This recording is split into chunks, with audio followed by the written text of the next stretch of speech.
साथियों, हक़ मौजूद सिंध मौजूद अचो त किताब पढ़ूं सिलसिले जे 180 ॾींहं अॼु 28 अप्रैल 2020 ईस्वी ते हाज़िर आहियां हुसैन सारंग। यादि रहे थी सिलसिलो असां 22 अक्टूबर 2019 ईस्वी ते शुरू कयो हुयोसीं। हिन सिलसिले में 8 किताब पढ़ी चुका आहियूं ऐं 9 किताब जेको अभ्यास हेठि आहे उनजो उनवान आहे अंदर मुल अमल। हीअ किताब मोहतरम साईं हैदर अली लिगारी साहिब जो लिखियलु आहे जेको न्यू फील्ड्स पब्लिकेशन्स टंडो वली मोहम्मद हैदराबाद सिंध पारां मई 1998 ईस्वी में छापियो वियो। हिन किताब जो अभ्यास 15 अप्रैल 2020 ईस्वी ते शुरू कयोसीं। काल्ह जेको मज़मून हिन मां पढ़ियो होसीं हुनजो पहिरियों हिसो हुनजो उनवान हो आ साईं गिरामी। हीअ मोहतरम साईं गुलाम मोहम्मद गिरामी साहिब जे हवाले सां लिखियलु आहे ऐं उन जेको 78 सफ़े खां 86 सफ़े ताईं आहे ऐं अॼु हुनजो जेको आहे 82 सफ़े खां 86 ताईं पढ़ूं था। इनकबास खां अनबसात ॾांहुं, नफ़ी खां असबात ॾांहुं, अबाम खां अनशराह ॾांहुं, वहम खां फ़हम ॾांहुं, तहसब ऐं तंगदिली खां फ़याज़ी ऐं ज़िंददिली ॾांहुं। हिकु लतीफ़ शऊरी सफ़र आहे जो सोज़ ऐं सुरूर जी वारदातुनि सां मालामाल आहे जंहिंजो को छेड़ो ऐं छे आहे ई कोन। अफ़सोस जो फ़न ऐं इल्म जे जिन्स जो ही पारखू वणजारो कोमहलो असां वटां मोकिलाए वियो। संदसि भरपूर शख़्सियत मुतलक मुंहिंजे तरफ़ां कुझु लिखण खे शायदि मुबालगो जेको सम्झो वञे, छाकाणि त मुंहिंजो नातो ऐं निस्बत संदसि हिकु हुबदार शख़्स खां वधीक कोन आहे, मगर मूं वांगुरु ॿिया केतिरा तालिब इल्म ख़ुदा करणु या गवाही ज़रूरु ॾींदा त हिननि पंहिंजे स्कूलनि, मदरसनि, कॉलेजनि में यूनिवर्सिटियुनि में विरहनि जी रस्मी तालीम, माहौल ऐं सोबतुनि मां ज़िंदगीअ ऐं उन जे मसइलनि मुतलिक़ एतिरो इल्मी तारफ़ हासिलु कोन कयो हूंदो जेतिरो गिरामी साहिब जी चंद सोबतुनि जी निजी गैर रस्मी बेतकल्लुफ़ रिहाइण मां। संदसि पसंदीदा मौज़ू जेतोणीकि अदब, इमरानियात, दीनियात ऐं तसव्वुफ़ हुआ, मगर संदसि दस्तरस नफ़्सियात, फ़लसफ़े, फ़ल्कियात, सहाफ़त, सियासत, तारीख़ ऐं मूसीक़ी ते बि हिकु जहिड़ी हमागीर हुई। पाण कंहिं बि इल्मी ऐं फ़नी मौज़ूअ ते फ़िलबदी कलाकनि जा कलाक पुरमग़ज़ ऐं मानाख़ेज़ गुफ़्तगू करे वेंदा हुआ। हैदराबाद शहर जा अदबी ऐं तइलीमी इदारा जॾहिं बि इल्मी तक़रीबात जे सिलसिले में शहर जे आलिमनि, अदीबनि ऐं मुक़ररनि खे इज़हार ख़्याल जी दावत ॾींदा हुआ तॾहिं हाज़रीन ऐं सामीन गिरामी साहिब जे परगोई ऐं सैर बयानी हमेशह हिकिड़ी इम्तियाज़ी इश्तियाक सां ॿुधंदा ऐं उन मां मुस्तफ़ीज़ ऐं महफ़ूज़ थींदा हुआ। हूअं त असां वटि अदब ऐं शाइरी जे नाले में लफ़्ज़ी सनदगीरी, नकाली, बेमग़ज़ ऐं बेरू तुकबंदी जी कमी कान्हे, मगर तहक़ीक़ी ऐं तख़लीक़ी असलियत जी वॾी उणाहठ आहे। उन जा सबब त कई थी सघनि था, मगर हिकु वॾो ऐं अहम सबबु इहो बि आहे त असांजा अक्सर अदीब ऐं शाइर पंहिंजे फ़िकिर ऐं शेर जी बलूगत ऐं बलागत जे हिकु अहम ज़रूरत खां बेनियाज़ ऐं महरूम आहिनि। इन मां मुंहिंजो मतिलबु मुतालियो ऐं आदाब मुतालिया आहे। कंहिं मौज़ूअ ऐं मज़मून जो भरपूर, वसी, मुनज़िम, मुसलसिल ऐं गूढ़ो अभ्यास असांजे केतिरनि अदीबनि इन हक़ीक़त खे ज़रूरु करार ई कोन ॾिनो आहे। इन करे मजमूई तौरु उन बसीरत ऐं अदबी फज़ीलत जी ॾाढी खोट आहे जेका कंहिं अदबी पेशकश खे शाहकार बणाइण लाइ लाज़मी आहे। गिरामी साहिबु पंहिंजे दौर जे उन्हनि ॻाणनि आलिमनि ऐं अदीबनि मां हो जंहिंजो मुतालियो वसी आहे ऐं गहरो बि। संदसि ज़ाती लाइब्रेरी सभई क़ीमती ऐं नायाब किताबनि ते मुश्तमिल आहे। मुतालियो ऐं अभ्यास न को ज़रूरत पर संदसि फितरत बणिजी चुको आहे। उन सां गॾोगॾु ॾात ऐं सलाहियत संदसि इल्म ऐं अदराक खे जा निदरत ऐं फज़ीलत बख़्शी हुई। उनजी यगानगत किन संदसि हमअसर आलिमनि ऐं अदीबनि में रश्क ऐं रकाबत जो अनसर पैदा कयो, जंहिंजो अक्सर औक़ात बेजा इज़हार बि उन्हनि हज़रात तरफ़ां थींदो रहियो, मगर पाण कॾहिं बि उन खां मुतासिर न थियो। इल्मी बहस ऐं नक़्द और नज़र खे हमेशह उन जे मंतिक़ी हदनि अंदरि ऐं उसूलनि पटांदड़ प्रचारण ऐं तय करण जो क़ाइल रहियो। ज़र्फ़ व निगाह जो हुस्न ऐं तवाज़ुन असांजे समाज त थोरनि आलमनि खे नसीबु आहे। असां वटि गुरू बंदियूं मजूल ऐं मुतस माण्हुनि जा अबूअ कंहिं वाजिबुल तहज़ीम इंसान जे मुक़ाम खे मुतयन करणु त छा, पर कंहिं बि शइ जी हक़ीक़त ऐं अहमियत जो कमा हक़ उहे इतराफ़ करणु नथा ॾियनि। अहिड़ी नफ़्सा नफ़्सी ऐं अफ़रातफ़री जे माहौल में जेकॾहिं ग्रामी साहब जी शख़्सियत इन पहलुअनि खां मुतनाज़ बनियल हुजे त उन में को हर्ज ऐं अचरज कोन्हे।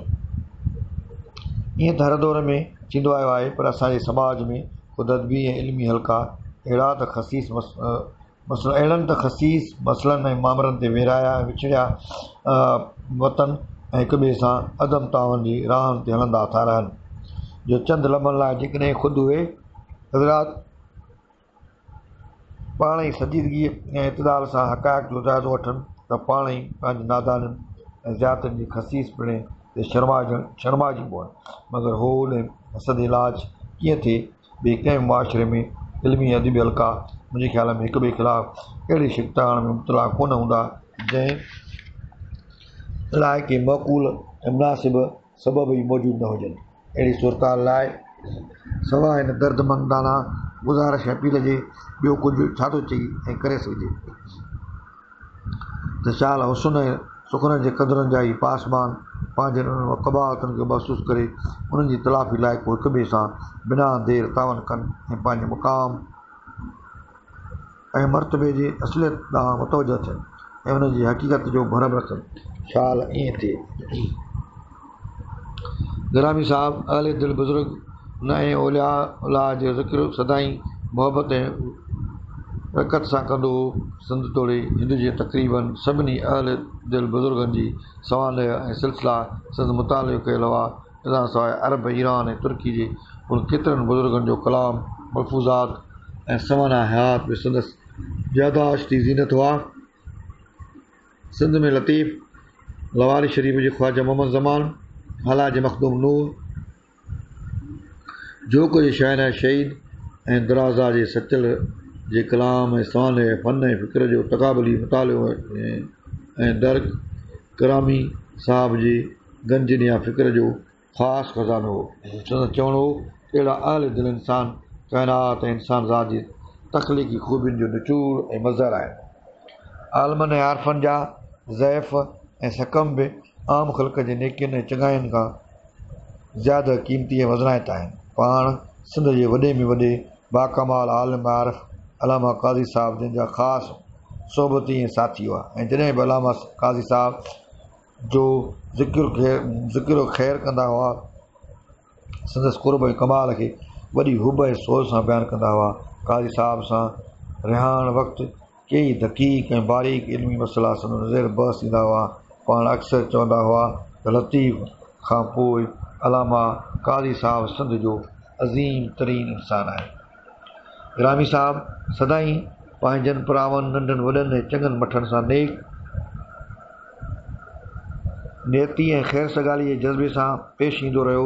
संदसि गुज़र औक़ात, मसरूफ़ियात ऐं हालात जेतोणीकि दख़ल दर मक़ूलात खां आजो कोन हुआ, तॾहिं बि हिन वसील मशरब बुज़ुर्ग हमेशह कुशाद दिली ऐं खंदा पेशानी सां उन्हनि खे सठो। संदसि इहा वॾी ख़ूबी हुई जो पाण तब जे ख़िलाफ़ माहौल ऐं माण्हुनि सां हली ऐं निभाए ॼाणंदा हुआ। अहले नज़र ॼाणनि था तो निभाउ बजाए ख़ुदि हिकु साहिब कमाल जो वॾो उञाण आहे। संदसि महफ़िल ऐं मजलिस में सदाई पंहिंजाइप वारी कैफ़ियत महसूसु थींदी हुई। पाण ख़ुदि तकल्लुफ़ ऐं बेजा अदाब महफ़िल खां गिराम बारी महसूसु कंदा हुआ। असां नंढनि ऐं तालिबनि सां संदि रवैयो अहिड़ो त शफ़क़त भरियो ऐं कुर्बाइतो हूंदो हो जो असां मां केतिरा बज़ वक़्तनि ते गुस्ताखी जे हदनि ताईं साण ॾाढो हुजाइतो ॻाल्हाईंदा ऐं पेश ईंदा हुआ। मगर पाण नाराज़ थियणु या कंहिं तंबीह करण बजाए खिलंदे मुस्कुराईंदे असांजियूं नादानियूं ऐं ज़्यादतियूं नज़रअंदाज़ करे छॾींदा हुआ।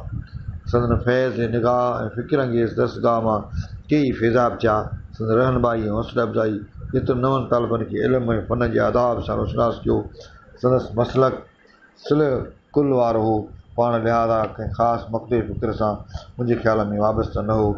रंद मशरब बि इंसान हो। ज़िंदगीअ खे जंहिं मुड़ाई ऐं कुशादगीअ सां ॾिठो, सठो महसूसु कयो, उनजे पेश नज़र खेसि कंहिं बि मख़सूस गिरोह सां मुनसलिक करणु मुश्किल आहे। गिरामी साहब जी इल्मी अदबी ऐं तहक़ीक़ी ख़िदमतुनि ऐं सरगर्मियुनि जे कैफ़ कम खे छा घुरिजे? कलम जे हिन माहिर शहसवार कहिड़ो माज़ आहे जो सर न कयो हुजे? कहिड़ो मौज़ू आहे जंहिंखे कशन सॼो ॾिनो हुजे?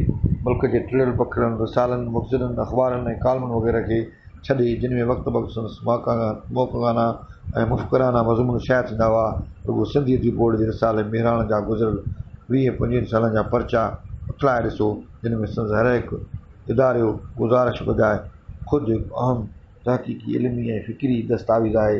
उहो सरमायो पंहिंजे लेखे वॾो आलमाना ऐं मौक़ाना ज़ख़ीरो आहे, जंहिंखे जेकॾहिं एहतियात, महिनत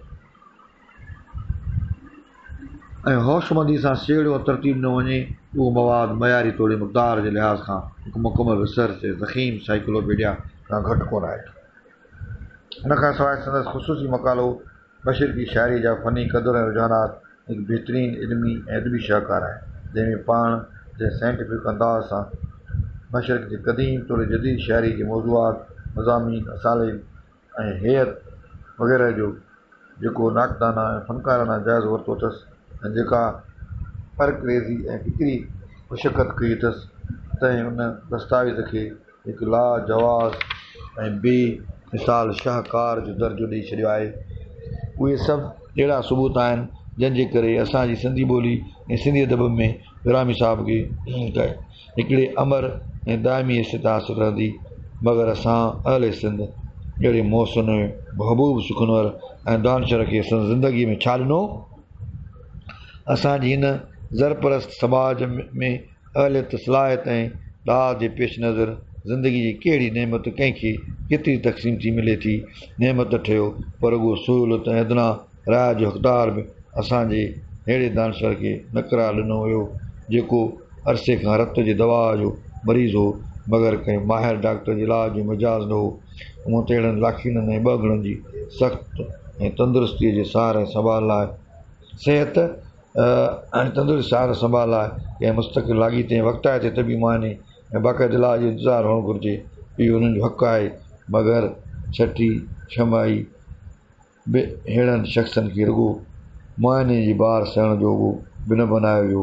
अलाए किथे का सट लिखियल हुई त जेके मोए कंदा सो जानब करियो जेरे, उहा महल असां खां वेही हाणे बि हिन जे पोयनि लाइ कुझु करण खे फ़र्ज़ में दाख़िल सम्झणु घुरिजे। सिंधी जी बोर्ड जा दरो दीवार गिरामी साहब जे आलमाना ऐं सुखनराना सुगंध सां वासिया पिया आहिनि। उन्हनि भेणियुनि खे ॾिसण पसण वारा वस ऐं इख़्तियार वारा साहब आउं सम्झां थो त उन ॻाल्हि लाइ तरसिया कोन वेठा हूंदा त बि अपीलूं अचनि, गुज़ारिशूं थियनि ऐं क़रारदादूं शायदि त पोइ कुझु कजे या करणु घुरिजे। फ़रियाद ऐं दाद जो रिश्तो खणी पाण में आहे, मगर हीअ त अहिड़ी तिर्द जो ख़ामोश फ़रियाद आहे जो ज़ख़्त पियो दिलि जे कननि ते धनी ऐं ॿरे। उन खां वधि ॿी कहिड़ी सदा दरकार आहे? मेहराण गिरामी नंबर 4 1976 ईस्वी, साथ सलामत, सिंध सलामत, हुसैन सारंग, गुटकी सिंध। छा थियो?